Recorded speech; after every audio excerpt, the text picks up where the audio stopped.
In this episode, we step back from any single model or single release decision and look at the wider idea of how artificial intelligence, AI, development should be governed from the moment an organization starts exploring a use case all the way to the point where it may need to explain that system to the outside world. Many beginners assume governance begins only when lawyers or compliance staff review a project near the end, but strong development governance starts much earlier and reaches much farther than that. It shapes how teams define the purpose of the system, how they think about risks to people, how they document decisions, how they test assumptions, and how they decide what others should be told before and after deployment. The title of this topic matters because it connects two ends of the same chain: impact assessments on the inside and public disclosures on the outside. Once you understand that connection, governance becomes easier to see as an ongoing discipline of evidence, accountability, and communication rather than a one-time approval exercise. Before we continue, a quick note. This audio course is a companion to our course companion books. The first book is about the exam and provides detailed information on how to pass it best. The second book is a Kindle-only ebook that contains 1,000 flashcards that can be used on your mobile device or Kindle. Check them both out at cyber.author.me in the Bare Metal Study Guide series. A useful way to understand development governance is to think of it as the set of rules, roles, reviews, and decision habits that keep a project aligned with the organization's obligations and the real-world interests of the people who may be affected by the system. Governance is not the same thing as building the model, and it is not the same thing as legal review, even though both of those can be part of it. Governance asks whether the project should proceed, under what conditions it should proceed, what evidence is needed before the next step, and who must be involved when important choices are made. That makes it broader than engineering and broader than policy. For a beginner, the simplest definition is that development governance is the way an organization stays in control of its own AI work instead of letting excitement, speed, or business pressure push the project forward without enough reflection. When governance is strong, teams know why they are building something, what risks they are accepting, and what boundaries they are not willing to cross. One of the earliest and most important tools in that process is the impact assessment. An impact assessment is a structured effort to think ahead about what the system could change, who could be affected, what kinds of benefits are expected, and what kinds of harms or trade-offs might follow if the system is built and used as planned. That sounds obvious, but many weak projects skip this step in practice because teams become focused on whether the idea is technically possible instead of whether it is socially, legally, ethically, and operationally appropriate. A good impact assessment forces the organization to slow down long enough to ask whether the use case is low stakes or high stakes, whether the system could influence important decisions, whether certain groups may face greater risk, and whether the expected benefit is strong enough to justify the exposure being created. For beginners, the key lesson is that impact assessments are not anti-innovation. They are one of the main ways organizations distinguish between promising ideas that deserve support and risky ideas that need redesign, stronger controls, or even rejection before further work continues. A strong impact assessment does more than describe the model in general terms. It examines the actual context in which the system is meant to operate, because the same technical capability can carry very different implications depending on how and where it is used. A tool that helps summarize routine internal notes may raise a much smaller level of concern than a tool that influences hiring, access to services, law enforcement support, insurance decisions, or healthcare prioritization. The assessment therefore needs to ask not just what the system does, but what role it will play, how much authority people will give it, how dependent users may become on it, and what recourse exists if the system gets something wrong. For a beginner, this is one of the biggest ideas in AI governance. Risk does not come only from the model's internal complexity. Risk also comes from the deployment context, the seriousness of the affected interests, and the amount of power the system has to shape outcomes in the lives of others. Good governance starts by understanding that context clearly before technical momentum makes the project harder to challenge.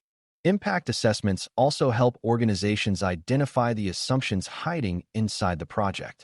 Every AI system rests on assumptions about what counts as success, what data represents reality well enough, what harms are tolerable, what users will do in practice, and what kinds of oversight will remain available after release. These assumptions may feel reasonable when a project is being pitched, but governance requires making them visible so they can be tested rather than quietly accepted. A team may assume, for example, that a human reviewer will always catch bad outputs, that training data reflects the population fairly, or that affected users will understand when to challenge an automated result.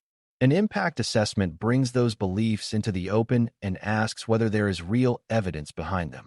Beginners should see this as a discipline of intellectual honesty. Many governance failures do not begin with a malicious design choice.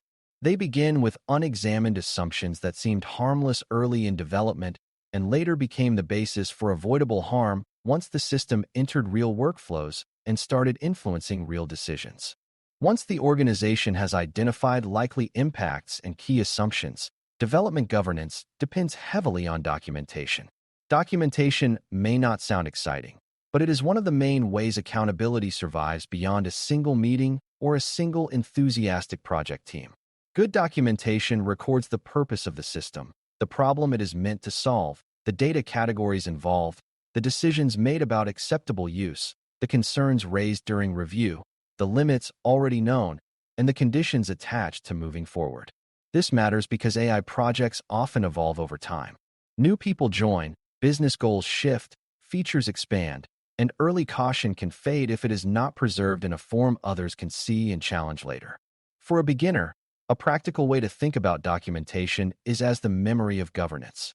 Without it, teams may sincerely believe they are acting responsibly while repeating old mistakes, forgetting why a safeguard existed, or stretching the project beyond the boundaries that earlier reviewers thought made it acceptable. Development governance is also cross-functional by nature, which means it should never be treated as the private territory of one department. Technical staff may understand model design and evaluation details. Product leaders may understand the intended use and business pressure surrounding the project.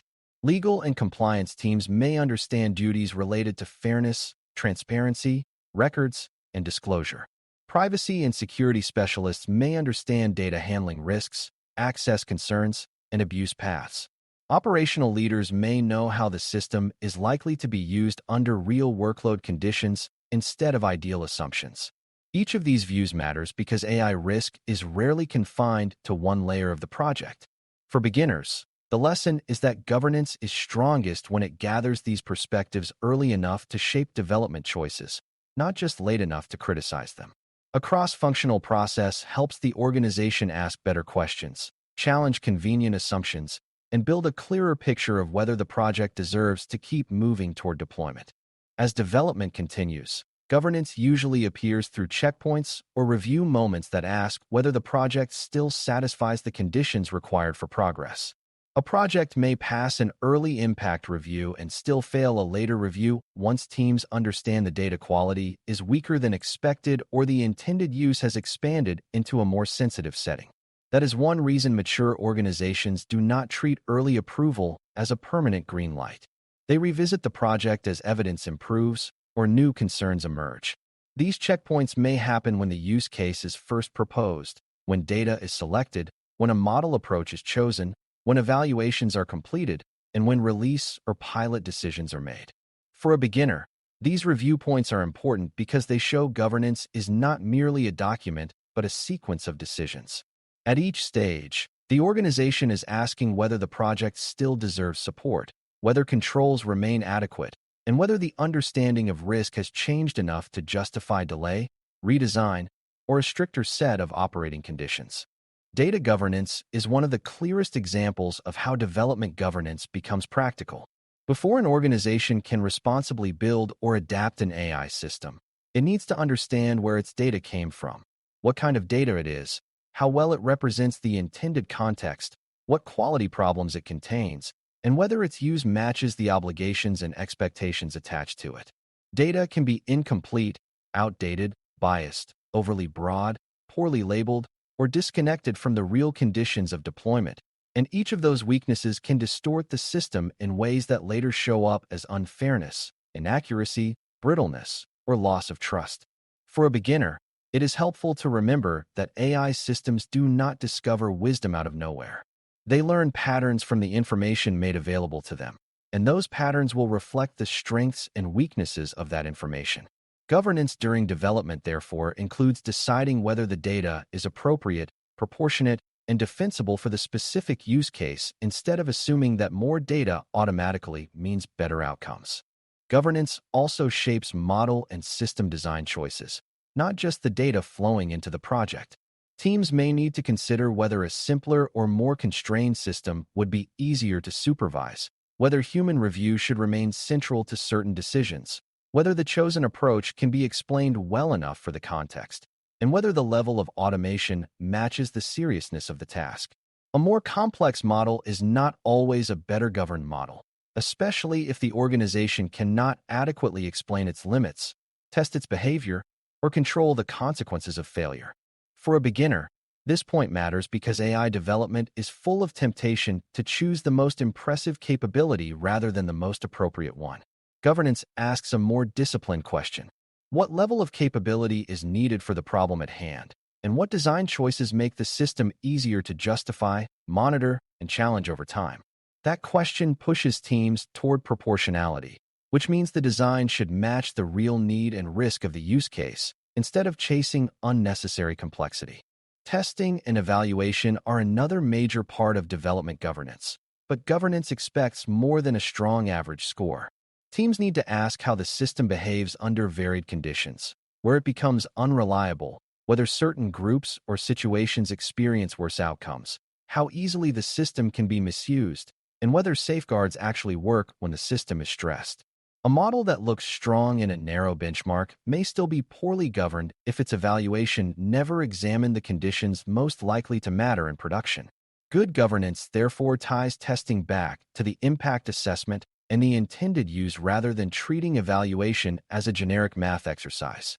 For beginners, the big lesson is that development governance wants evidence that is relevant, not merely impressive. The right question is not only whether the model performs well somewhere. It is whether the organization has tested the kinds of failure, edge cases, and risk patterns that could make deployment hard to defend if those weaknesses surfaced later in front of users, customers, regulators, auditors, or the public. Another important part of development governance is issue management, which means the organization needs a repeatable way to record concerns, escalate them, and decide what happens when the evidence becomes uncomfortable. Not every issue requires stopping the project, but a mature process refuses to hide or minimize problems simply because deadlines are tight or leaders are excited about launch. Some concerns can be mitigated with narrower scope, better training, stronger monitoring, or revised workflows. Other concerns may show that the system should not proceed in its current form. For a beginner, this is one of the most practical signs of good governance. The organization has a way to say not yet, not like this, or not for this use case without treating those decisions as personal failure. When teams know that serious concerns can be raised and heard, governance becomes more than ceremony. It becomes a real mechanism for protecting users, protecting the organization, and keeping development aligned with standards that remain meaningful even under pressure. All of this internal governance work eventually connects to transparency outside the development team, and sometimes outside the organization as a whole. Public disclosures are one of the outward-facing expressions of development governance because they communicate something about the system's purpose, role, limits, risks, or oversight to people who are not part of building it.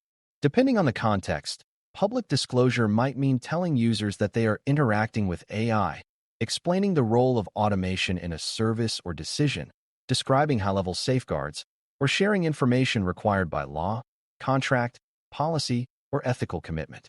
The exact content can vary, but the underlying principle remains the same. If a system may materially affect people, the organization should be prepared to explain enough about that system to support trust, contestability, and accountability. Beginners should understand that public disclosure is not separate from development governance. It depends on the earlier work. If the team never documented the use case, never clarified the limits, and never assessed the likely impacts, then external explanations are likely to be vague, misleading, or incomplete when others need them most. Public disclosures also force the organization to confront a hard but useful question. Can we explain this system honestly in a way that a reasonable outsider would understand? That question often improves governance because it reveals where internal understanding is still weak. A team that struggles to describe the purpose, limits, and oversight of a system may not actually understand those elements as clearly as it assumed. In that sense, public disclosure is not just a communication duty at the end of development. It is a pressure test on whether the governance process produced something coherent enough to stand up to scrutiny. For a beginner, this is a powerful insight. The path from impact assessments to public disclosures is a single path because both ends are asking related questions. What could this system change? Who could it affect? What safeguards exist? What trade-offs remain? And what should others be told so that the use of the system is not hidden behind confusion or unjustified confidence? Good governance can answer those questions with evidence instead of vague reassurance. As we close, the most important lesson is that AI development governance is a connected process that begins with asking what kind of impact a proposed system could have and ends with being able to explain that system responsibly to others. Impact assessments help the organization think ahead about affected people, likely benefits, possible harms, risky assumptions, and the seriousness of the context before technical momentum takes over. Documentation, cross-functional review, data governance, design choices, testing, and issue escalation then turn those early concerns into a working discipline that guides development step by step. Public disclosures carry that discipline outward by requiring the organization to communicate the role, limits, and oversight of the system in a form others can evaluate and challenge. For a new learner, that full arc is the heart of the topic. Good governance is not a single approval stamp. It is the organized practice of building with foresight, reviewing with honesty, documenting with care, and communicating with enough clarity that the organization can defend both what it built and how it chose to bring that system into the world. Thanks for listening. For more audio courses, daily newsletters, and more, please visit baremetalcyber.com.